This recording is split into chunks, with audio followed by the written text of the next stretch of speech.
Again for being here. I want to start a little differently today. We just learned that we've had 9 suicides in our community, in our region, in the last, I think, 48 hours.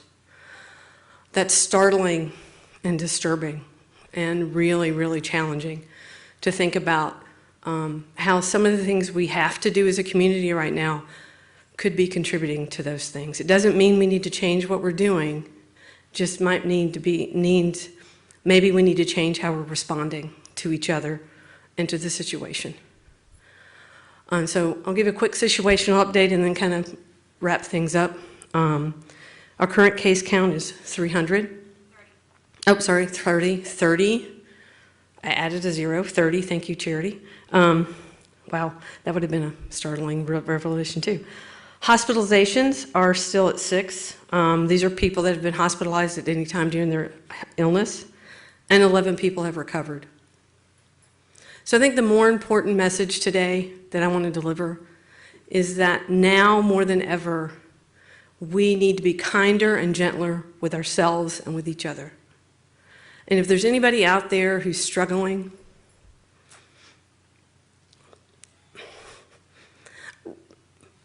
I encourage you to reach out. Reach out to your pastor, your friend. There are some hotlines that you could reach out to, the Tennessee Suicide Hotline. There are healthcare providers, mental health providers in our community that we know stand ready to talk and counsel and comfort people during these challenging times. It's challenging to have your world turned upside down by losing your job, by having to stay home, by not being sure if you're going to get sick or not. We get that. But we will get through this crisis together if we allow ourselves to reach out when we need help, if we check on each other regularly, and if we just allow ourselves to be human and kind and caring, and that we take all the hype away and acknowledge that this is a human condition and it's challenging, and that's okay.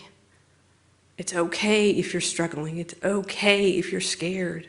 Just talk about it. We struggle with these decisions too, and it's challenging for us. And that's what I want everybody to hear is reach out for help if you need it. These are challenging times, and we're just acknowledging that.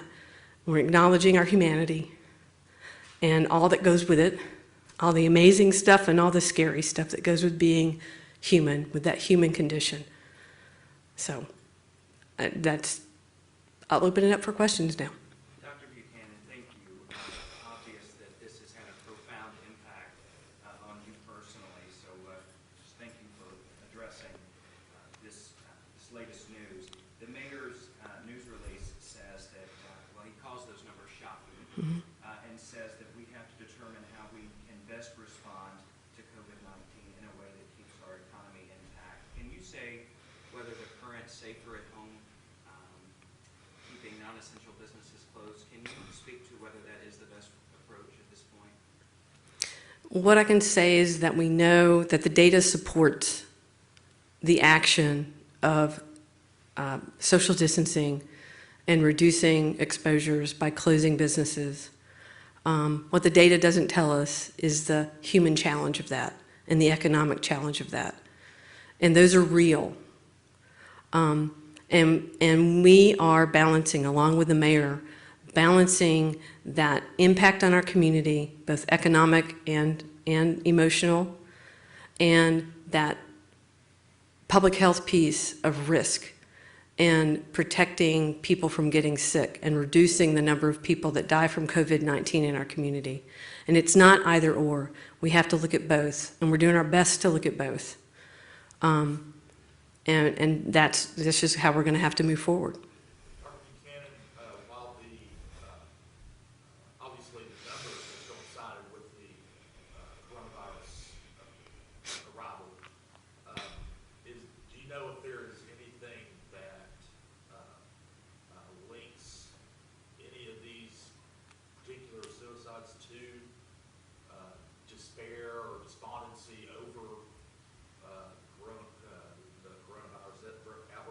I don't have that level of detail regarding the recent suicides.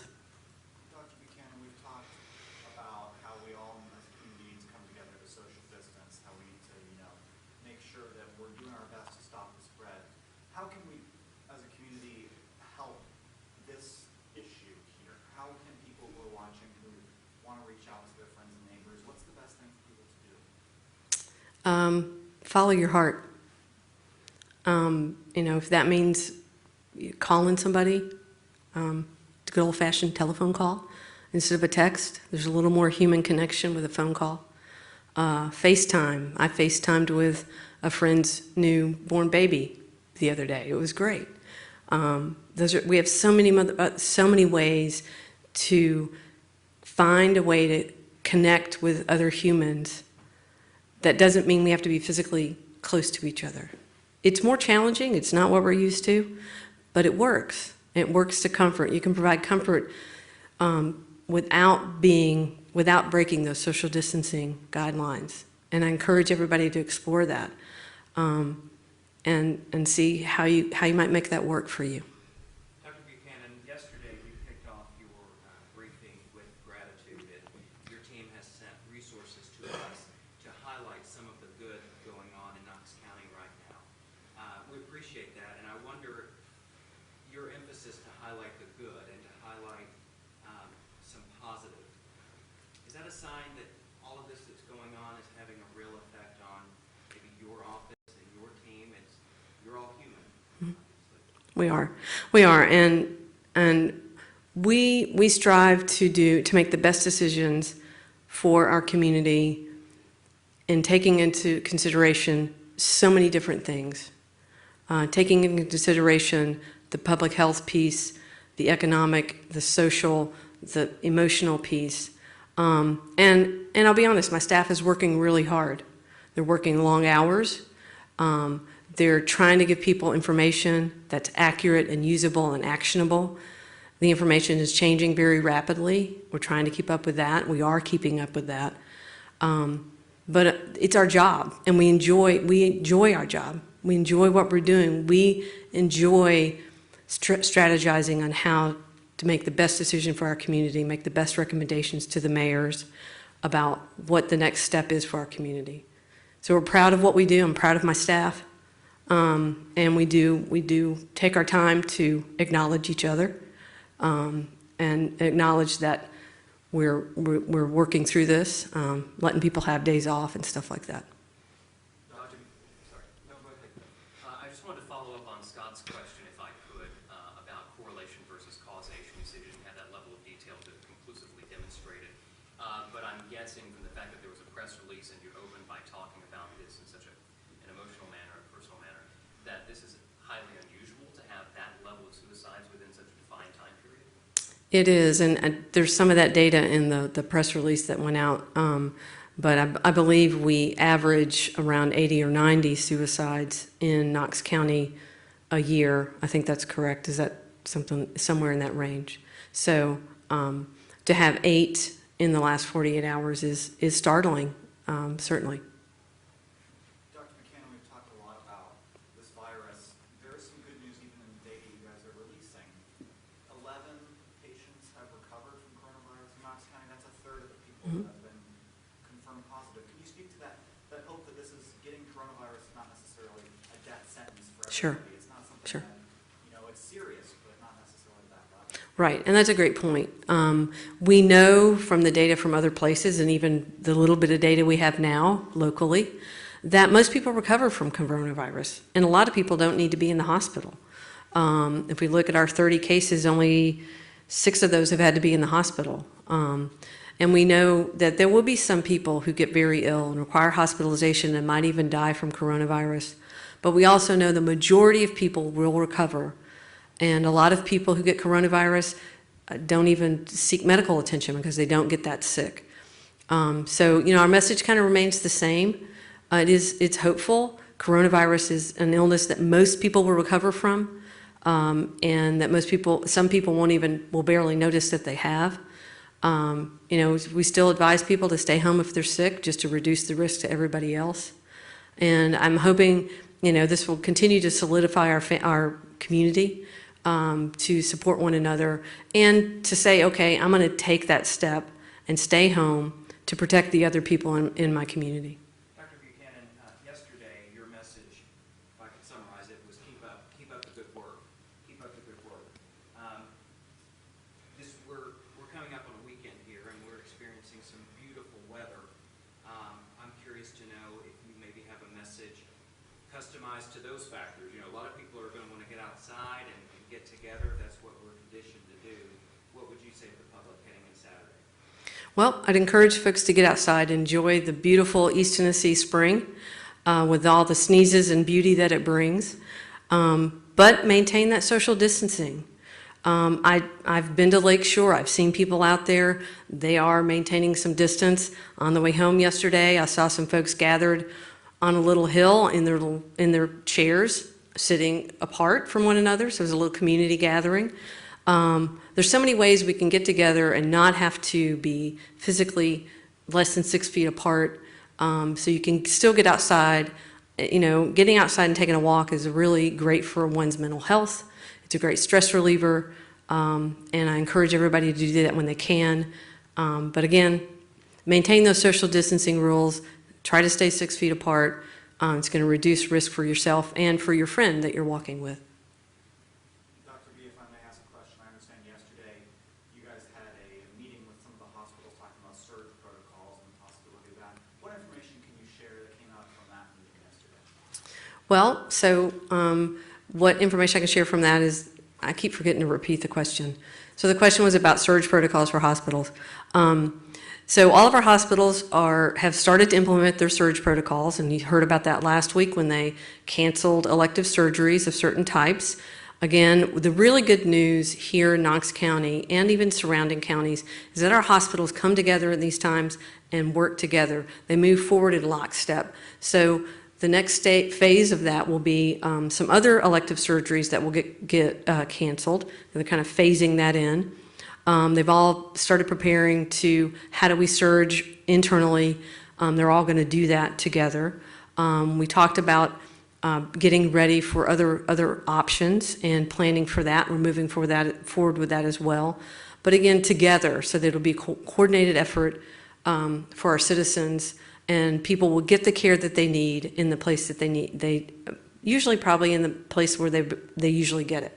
Dr. Buchanan, some of those other options, if you don't mind mentioning. So we talked a little bit about alternative care sites and whether we need to move to that, and we're not sure that's a good option for us. So we're looking at some other creative ways to do that, and all the details haven't been worked out yet. So we're still, but thinking, the important part is we're thinking about it before we're there, because right now we don't need that yet. So we're thinking about planning for it before we get there. Dr. Buchanan, when we first started this, sort of these bi-weekly briefings, you made the point that you still need a flu shot. The risk of getting the flu is much greater. So you've acknowledged that from the beginning. But on the topic of response to COVID-19, we are still getting questions comparing COVID to influenza. Mm-hmm. The fact that there were 34,000 deaths in the United States last year attributed to influenza. Can you, I guess, help us in the public understand the difference in response? Is it because COVID is new, more lethal? Just want to get your thoughts. Right, so it's a great question. So the question is about kind of comparing flu to COVID-19. So one big difference between COVID-19 and the flu is that COVID-19 is a brand new virus for humans. Humans have never seen this particular coronavirus and never been made ill by it. So we don't have any immune memory. Our immune systems are pretty amazing, and they have a really good memory. All of us have seen some version of the flu virus in our lifetime, or we've gotten vaccinated against it. And so we have some immunity for it, so we don't get as sick. So whereas if I get the flu, I might make a couple of people sick. If you get COVID-19, you're going to make maybe 3 to 5 people sick. So you're going to make, because it's just, we're more vulnerable to it. In addition to that, we are seeing that in certain populations, more people are dying from COVID-19 than they do from the flu. So again, it's a combination of it's easier to catch, and in certain populations, we're seeing higher rates of death than we do with the flu. So I'm going to circle back and say, back to that easier to catch piece, that's why it's so important that people, if they're sick, they stay home and don't subject other people to the possibility of getting COVID-19, especially people in their lives who are older, who have chronic medical conditions, who might be pregnant. Really, really protect those folks in your life by staying home.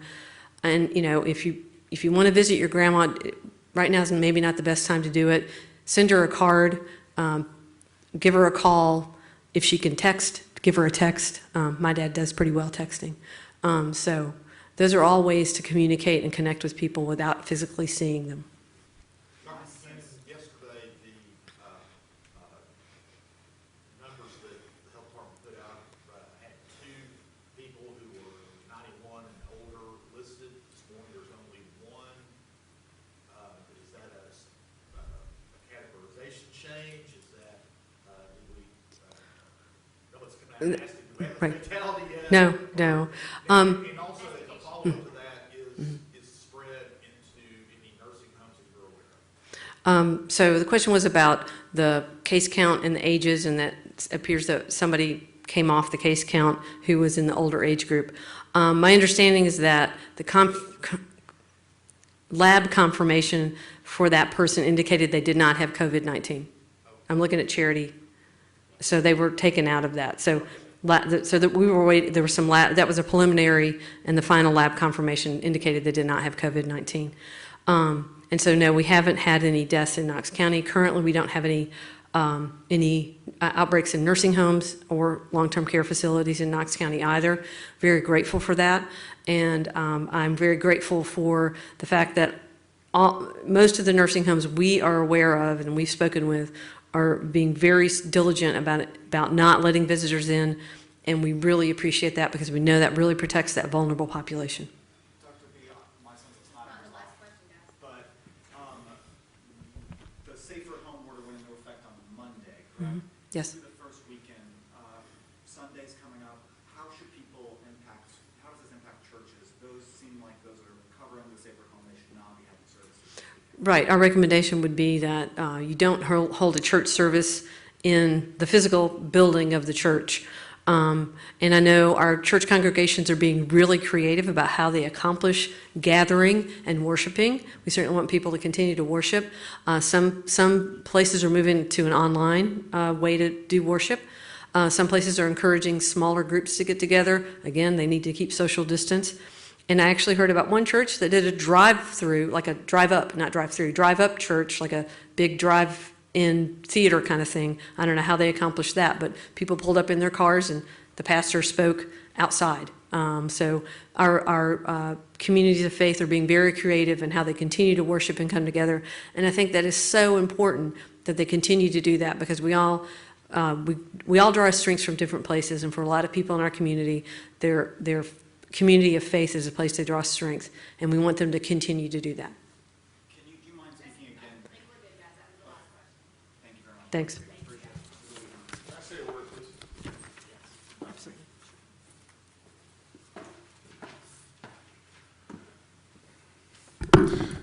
First of all, I'd like to thank Dr. Buchanan and the Knox County Health Department for their exemplary work.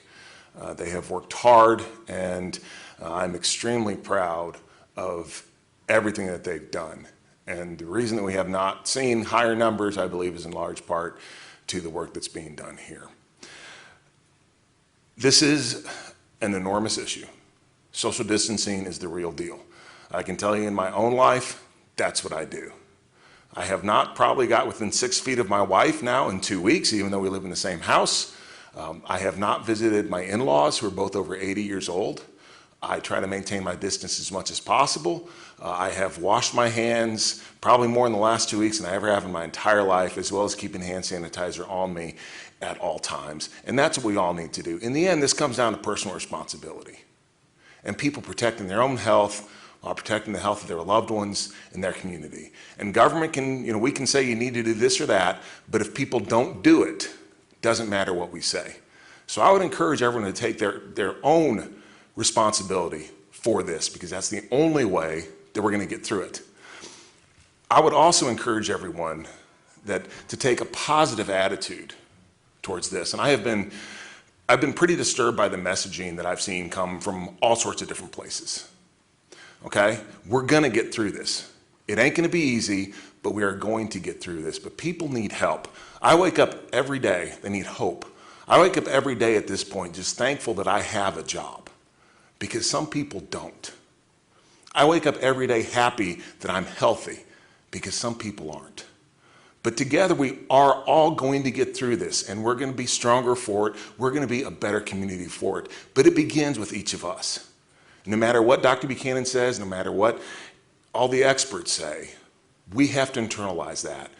And we're the ones, as a community, as individuals, that's where it starts with.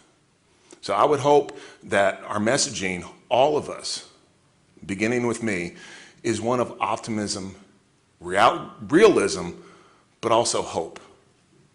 Because this, at some point, we're going to beat this thing, and then we're going to go on. And we still have to build a great community. And we still, in my opinion, will be the best place to live, to work, and to raise a family. And we're going to show the rest of the country and the rest of the world why that's true. Thank you.